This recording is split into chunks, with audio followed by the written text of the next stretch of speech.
सुप्रभात बच्चों, आज हम कक्षा 10 की स्पंदना पाठ्य पुस्तक का चतुर्थ पाठ जंभस्व सिंह दंतास्ते गणिष्यते का दूसरा भाग करने जा रहे हैं। बच्चों ध्यानपूर्वक सुने। सर्वप्रथम पहली लाइन है द्वितीया सुवते न शक्य एषः वचना मात्रेण विर्म्युतुम्। अरिस्वर्ता ये कहने मात्र से मानने वाला नहीं है। गच्छ त्वं मदीये उटजे मार्कण्डेयस्य ऋषिकुमारस्य वर्णचित्रितो मृत्तिका मयूर तिष्ठति तम अस्यो प्रह। तू यहाँ से जा, मेरी कुटिया अर्थात झोपड़ी में ऋषि मर्कंड के पुत्र ऋषि कुमार मार्कंडेय का बनाया हुआ विविध रंगों से चित्रित मिट्टी का मोर रखा हुआ है। उसे यहाँ लाकर इस कुमार को खेलने के लिए उपहार स्वरूप में भेंट कर दो। यह कौन कहता है? दूसरी तपस्विनी। उसके बाद प्रथमा तथा इति निष्क्रांता, पहली तापसी ठीक है ऐसा कहकर बाहर निकल जाती है। बालः अनेनैव तावत् क्रीडिष्यामि इति तापसी विलोक्य हस्ति, तो तब तक इससे ही खेल लेता हूँ ऐसा कहकर तपस्विनी को देखकर हंस जाता है, यानी हंसता है। तापसी भवतु न मामय गण्यति, खैर ये मुझे तो गिनती में ही नहीं लाता। पार्श्व अवलोक्यम, पास में देखकर। को अत्र ऋषि कुमाराणाम राजा अवलोक्य भद्रमुखम एहि तावत मोच्यानेन डिम्भलीलया बाध्यमान बालमृगेंद्र। यह तो मेरी उपेक्षा करता है, पास में देखकर क्या कोई ऋषि कुमार यहाँ उपस्थित है? राजा को देखकर महाशय तो आइए इस सिंह के बच्चे को खेल ही खेल में पकड़े हुए को कष्ट दिए जाते हुए को इस सर्वदमन के पास से अर्थात बंधन से मुक्त कराओ। राजा उपगम्य स अस्मितम अयि भो महर्षि पुत्र, समीप पहुंचकर मुस्कुराहट के साथ अरे ओ महर्षि पुत्र। तापसी भद्रमुखम न खल्वे ऋषि कुमार, तपस्विनी कहती है महाशय यह निश्चय ही किसी महर्षि का पुत्र नहीं है। राजा आकार सदृशम चेष्टिमेवास्य कथयति, स्थान प्रत्यायतु वर्णमेव वर्तिकणम, इसके शरीर का सौंदर्य, शरीर की चेष्टाएं और गठन भी ऐसे ही समझता है कि यह कोई ऋषि कुमार नहीं है। परंतु यहाँ आश्रम में रहने से हमने सोचा था, आश्रम स्थल में निवास होने के कारण हमने ऐसा अनुमान लगाया। राजा अपने मन में सोचता है, ऐसा कहकर जैसे उसकी प्रार्थना की गई उसी के अनुरूप कार्य संपन्न करता है। राजा बालक उपलालयन न मुनि कुमारो अयम अथ को अस्य व्यपदेश। राजा बालक को स्नेह पूर्वक लाड करके यदि यह ऋषि कुमार नहीं है तो इसे कौन सा वंश है, अर्थात यह किस कुल में पैदा हुआ है?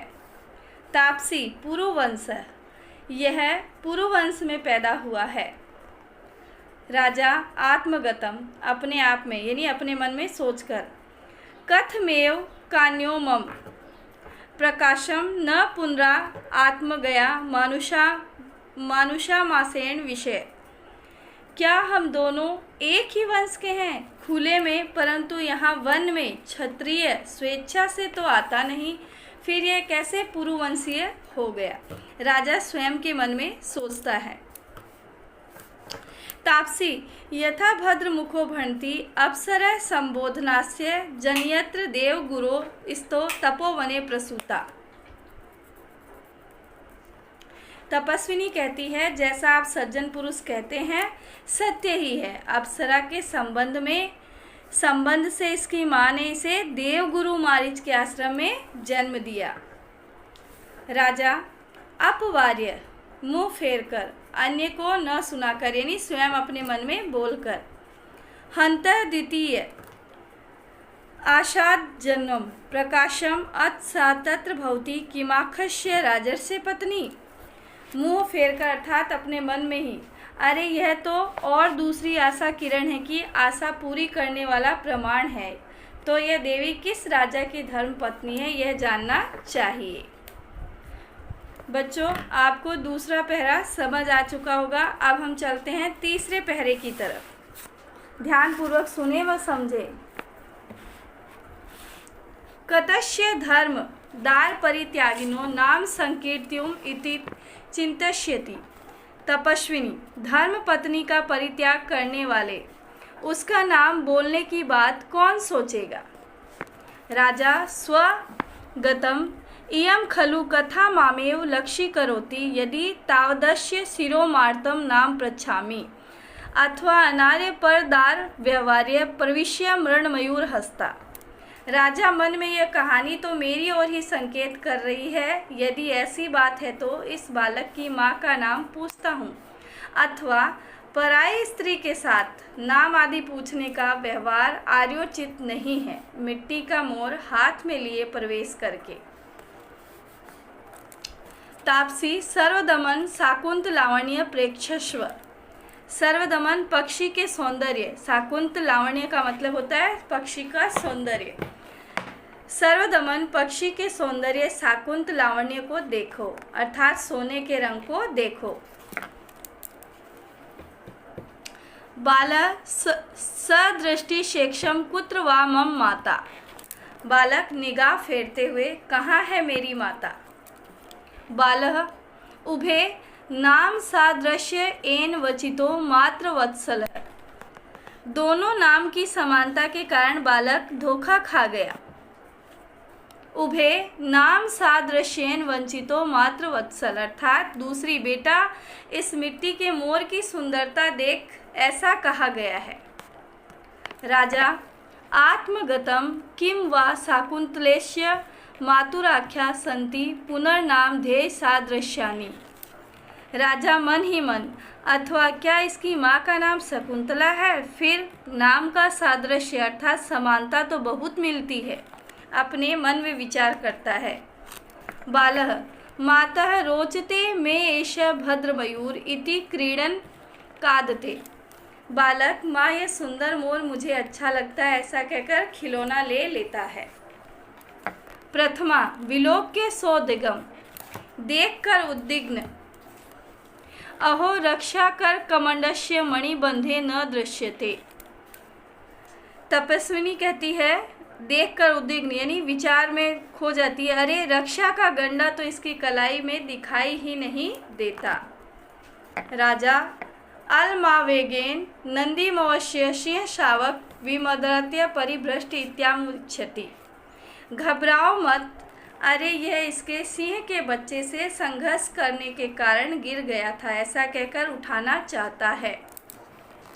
उभे माँ खलवेत अवलंब्य कथम गृहीतमेन इति विस्माद्याय परस्पर अवलोक्यत। उभे दोनों बोलती हैं, इसे उठाना मत, अगर आपने इसे उठाया तो। राजा किमर्थ प्रतिस्पर्धा सम। राजा कहता है, क्या हानि हो जाएगी इसको उठाने से, हमें किस लिए इसको उठाने से रोका जा रहा है। बच्चों, अब आपका पहरा नंबर 3 भी पूरा हो चुका है। अब हम चलते हैं पहरे नंबर 4 की तरफ, जो स्टार्ट है, ध्यानपूर्वक सुने। शृणोतु महाराज एषा अपराजिता नामः औषधि।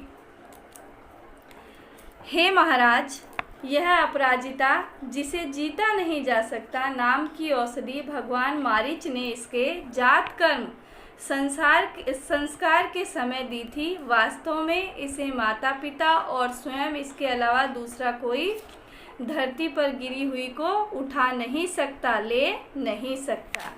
राजा अथ ग्रहाणी, यदि उठा लेता है तो। प्रथमा तत् स्तंभ सर्पो भूत्वा दशति। पहली कहती है तब उसको सांप बनकर काट अर्थात डस लेती है, अर्थात ये जो औषधि है अगर माता पिता के अलावा अन्य कोई उठाता है तो यह सांप बनकर उसको डस लेती है। राजा भवतीभ्याम कदाचितास्य प्रत्यक्षीकृता विक्रिया।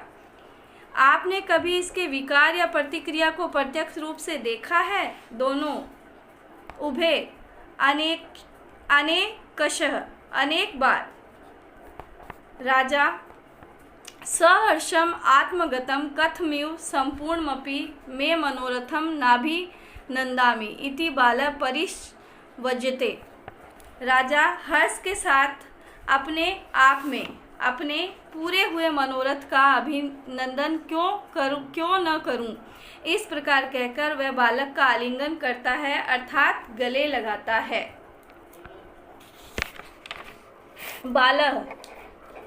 बालक कहता है, मुच्च माम यावन मातु साकाशम गमिष्याति, मुझे छोड़ो, मैं माता की गोद में जाऊंगा। राजा, पुत्रक मया सहैव मातर अभिनंदनम दृश्यसि, बेटा मेरे साथ माँ का अभिनंदन करेगा।